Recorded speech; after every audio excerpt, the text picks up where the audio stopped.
তাছাড়া কোরআনে কারিমের এই পরিবেশটা যারা নষ্ট করে দিলে ওরে মুসলমান বলবেন কি করে? বুঝে যার কথা শুনলাম সে নাকি বলেছে যে উনি নমিনি এক দলের, উনি আসলে আমার ভোট নষ্ট হতে পারে। কসম আমি কোরআন মাথায় দিয়ে বলছি, সে জীবনে পাশ করলে আমি আপনাকে এসে পায়ে ধরে ক্ষমা চেয়ে যাব। 100 ভাগ গ্যারান্টি দিলাম সে জীবনও পাশ করবে না। সে হামজার গায়ে হাত দেয়নি, সে হাত দিয়েছি কোরআনের গায়ে, ও জীবনেও পাশ করবে না। ওর এই আচরণ করার কারণে আরো ওর 50টা ভোট নষ্ট হয়ে গেল। কারণ এমন এমন মানুষ আছে মনের ভেতরে হয়তো নামাজ পড়ে না, কিন্তু এর প্রতি তার ভালোবাসা আছে। আপনি এই কোরআন শরীফকে কিছু বইলে দেখেন, সে নামাজ পড়ে না, তাতে কি আপনার 14 বংশ উদ্ধার করে ছাড়বে? এই কথা বলছেন না কেন?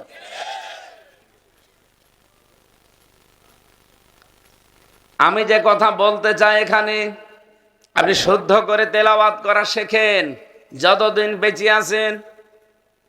এই যে পয়েন্টগুলো আসতেছে বলতে পারছি না, কারণ সময় আপনারা কম দিয়েছেন। টিওনো সাহেব কোন আইন কি দেখায় আল্লাহ জানে। আমি তো আমার কুষ্টিয়ার টিওনোর কাছে কালকে ছিলাম। আমার কুষ্টিয়ার ইওনো টিওনো যিনি, ওনাদের কাছে আমি ঘন্টা খানিক কালকে ছিলাম। জিজ্ঞাসা করলাম কি কি করা যাবে। আচ্ছা, আপনার আসনের ভেতরে নির্বাচনী কোনো প্রচারণা করবেন না, বাকি যা আছে সারা দেশে আপনি ওপেন। সে টিওনো আর ফরিদপুরের টিওনো মনে হয় আলাদা, এর নিয়ম নীতি সরকার আলাদা দিয়েছে। ওরাও তো এখন ঝামেলায় আছে, একটু থেকে একটু গেলে ওদেরকে খালি ট্রান্সফার করে দেয়, তো ওরাই করবে কি? কিন্তু যদি মাছ আসক্ত থাকতো, যে লোকটা এরকম বাধার কথা বলতে আসে পিটিয়ে লম্বা করে ফেলতো। অন্তত আমার কুষ্টিয়াতে, চুয়াডাঙ্গাতে, মেহেরপুরে যারা আছে এদের মতো টিওনো যদি হতো। এদের নিজেরই দুর্বলতা, এ করবে কি? মনে করছে কিছুতে কিছু হয়ে গেলে আবার দরকার নেই, ভিক্ষা দরকার নেই, কোথা টাকা। তারপরও আমরা আইনের প্রতি শ্রদ্ধাশীল। এই 15.5 মাসে আমরা ইসলামপন্থীরা বাংলাদেশে যা দেখিয়েছি, আল্লাহর কসম, শুধু বাংলাদেশ না, বিশ্বের মানুষের মন আমরা জয় করে ফেলেছি। হিন্দুরা পর্যন্ত এখন বলছে যে আমাদেরকে ইসলামপন্থী যারা, কেউ আমাদের আঘাত করে না, আঘাত করলে করে যারা দুনিয়াদার। এরা দুনিয়াদার বলতে কাদের নাম বুঝিয়েছে আপনি টের পাচ্ছেন না? সুতরাং আপনি যতই সাধু সাজেন, প্রমাণ হয়ে গেছে 15.5 মাস। কোরআন শরীফ এটা সবার জন্য, হিন্দুরাও পড়বে। আমি সেদিন হিন্দু এক অধ্যাপককে বলেছিলাম, স্যার আপনার মুসলমান হওয়া লাগবে না, কিন্তু কোরআন শরীফ পড়বেন। আপনি যদি আরবি পড়তে না পারেন, দরকার হয় বাংলায় পড়বেন, কিন্তু পুরাটা আপনি একবার শেষ করবেন। উনি বিসিএস ক্যাডার, 3 মাস সময় দিয়েছিলাম ওনারে। 3 মাস পরে একবার কল দিলাম যে স্যার পড়িছেন? আমারে বলছে, মাওলানা আমি মুসলমান হয়ে গেছি। মুসলমান হয়ে গেলেন মানে? আপনাকে তো আমি মুসলমান হতে বলিনি, বলেছিলাম শুধু পড়বেন। বলছেন দেখেন, আমি সূরা হজের 73 নাম্বার আয়াত এটা 50 বার পড়েছি বাংলায়। আমি ওই সময় আরবি পড়তে পারতাম না, এই 3 মাসে আমি আরবি শিখে ফেলেছি। এই আয়াতটা আমি যত পড়ি তত আমার বিবেকে নাড়া দেয়। এই আয়াতটা এখন আমি বিস্তারিত ব্যাখ্যা করলে, বাড়ি যে সূরা হজের 73 নাম্বার আয়াত দেখবেন, দেখবেন জড় পদার্থের পেছনে যারা আজ লিপ্ত হয়ে আছেন, আপনারও মন ঘুরে যাবে যদি বিবেকটা হালকা কাজ করে। অতবার একজন কঠোর মানুষ, ওনার বই লেখা পড়েছে আমি মুসলমানদের বিরুদ্ধে, কোরআনের বিরুদ্ধে। সেই লোকটা খালি কোরআন শরীফ বাংলা পুরাটা একবার পড়ে চেঞ্জ হয়ে গেছে। বলছে আমি তো চলে এসেছি, আমার বউকে, আমার 2টা ছেলে মেয়ে আছে, তাদেরকেও লাইনে নিয়ে আসার চেষ্টায় আছে। আমার বাড়িতে একজন হিন্দু আসে, কুষ্টিয়ার বড় বাজারের, খুব ধনী মানুষ। মাঝে মাঝে আসে, আমি একটু ঠাট্টার ছলে বলি যে দাদা প্রতিদিন এরকম আসে, মুসলমান হতে পারেন না? আমার বলছে যে হুজুর মুসলমান হব, আমার মা মরে গেলে হব। আমার মা বেঁচে থাকলে উনি রাগ করবে, মন খারাপ করবে, এই জন্য উনি মরে গেলে আমি হব।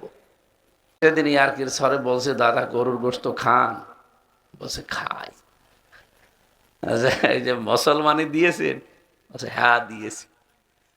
মুসলমানই ওর দেয়া আছে, ও গরুর গোশত খায়, খালি কালেমাটা পড়তে পারছে না ওর মায়ের ভয়ে। ওর মা মরে গেলেই ও মুসলমান হয়ে যাবে।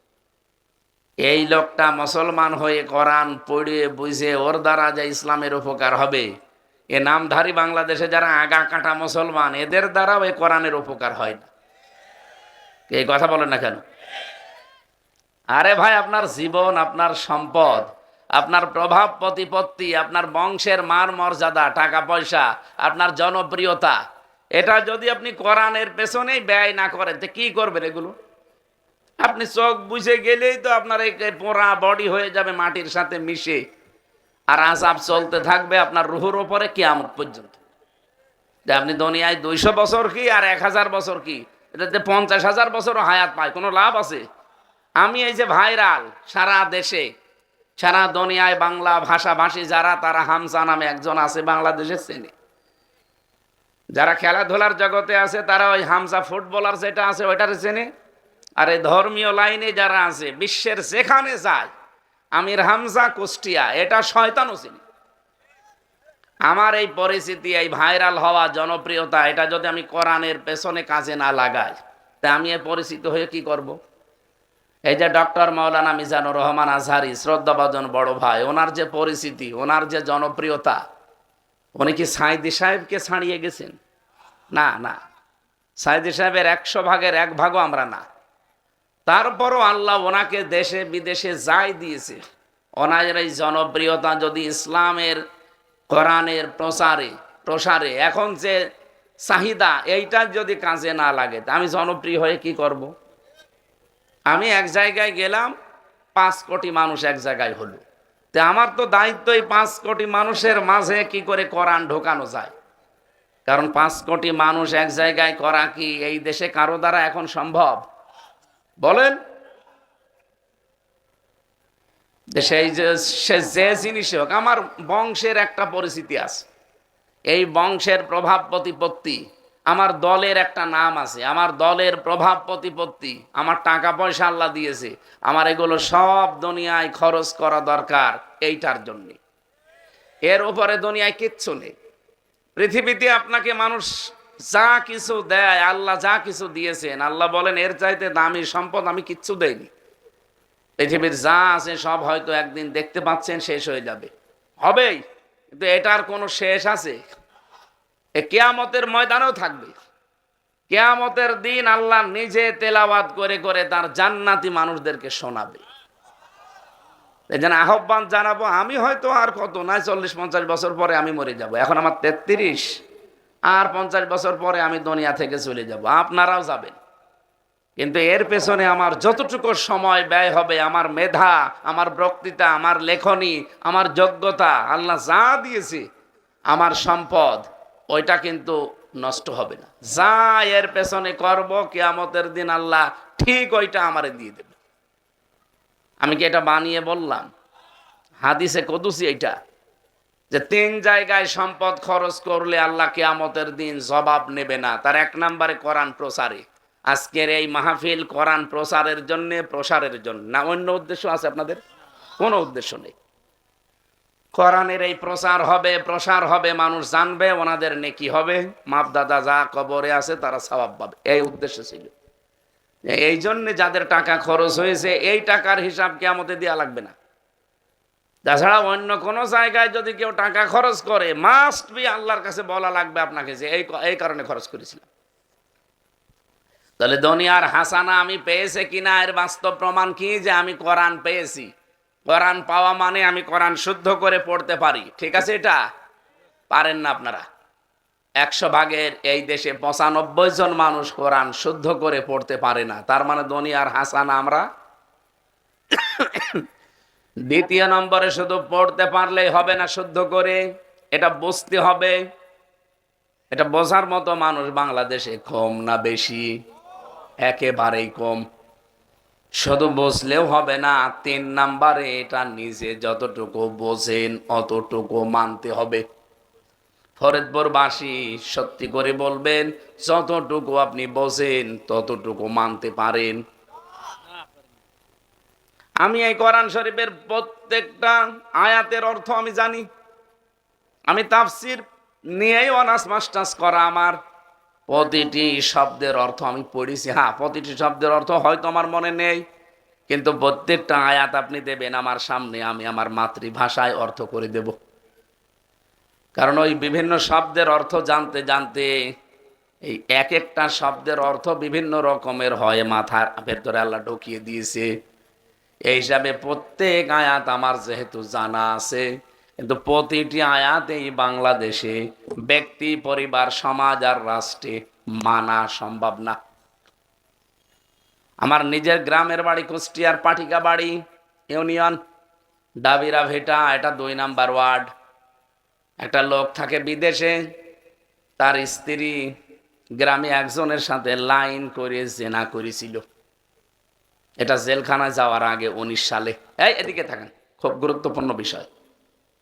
জেনা করার পরে 4 জন সাক্ষী আছে। এখন গ্রামের লোক, আমি বাড়ি গেছি, আমারে বলছে ফতোয়া দাও যে কি করা যায়। আমি বললাম ফতোয়া কোরআনে সূরা নূরের 2 নাম্বার আয়াত, যদি বিবাহিতা হয় আর সাক্ষী থাকে তাহলে মাটির ভেতরে বুক পর্যন্ত পুঁতে ফেলে পাথর মারা লাগবে, সঙ্গে সার।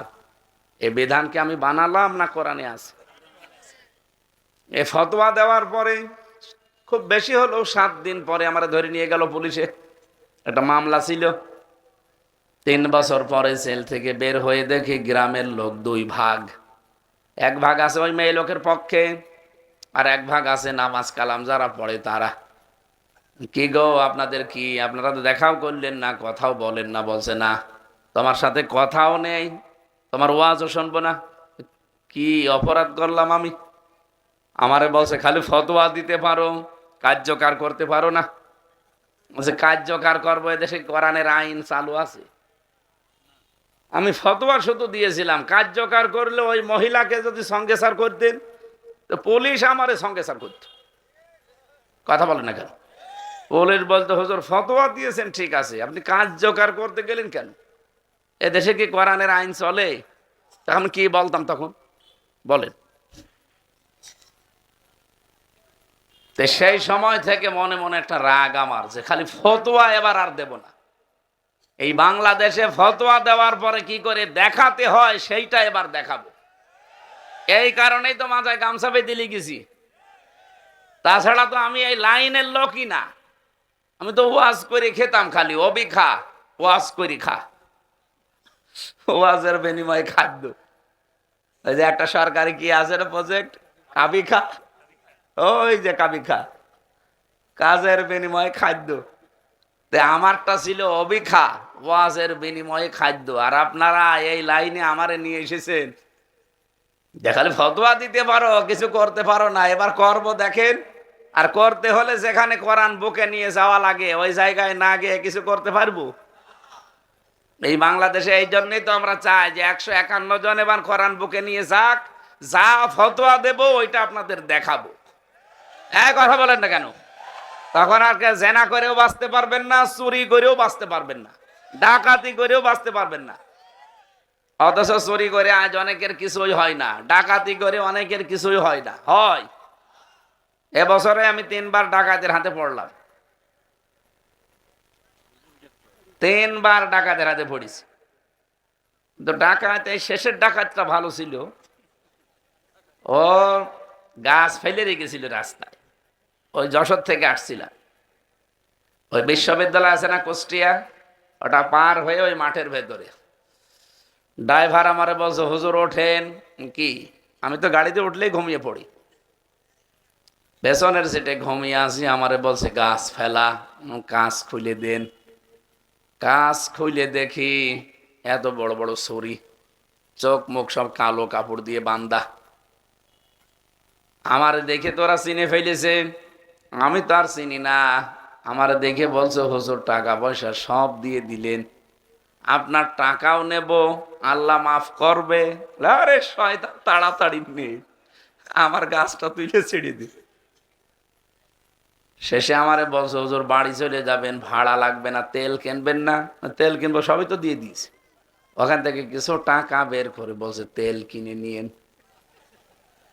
যাওয়ার সময় ড্রাইভার আমারে বলছে হুজুর ডাকাত হলেও ইমানদার ডাকাত, আমাদের টাকা দিয়ে দিল, ভাড়া দিয়ে দিল যাওয়ার, ডাকাত হলেও ভালো ডাকাত। ডাকাত ভালো হোক আর খারাপ হোক, সত্যি যদি কোরআনের বিধান এই দেশে আমরা চালু করতে পারতাম, ওর এক পা আর এক হাত থাকতো না। কথা বলেন, আমরা নিরাপদে চলতে পারতাম না? আজ নিরাপত্তা আছে? হাদি এই যে বিদায় নিয়ে চলে গেল। দেশি বিদেশি যে চক্রান্তগুলো এখনো চলছে, এটা নিরাপত্তার বিধান দিতে হলে এই কোরআনের বিধানের বিকল্প কিছু নেই।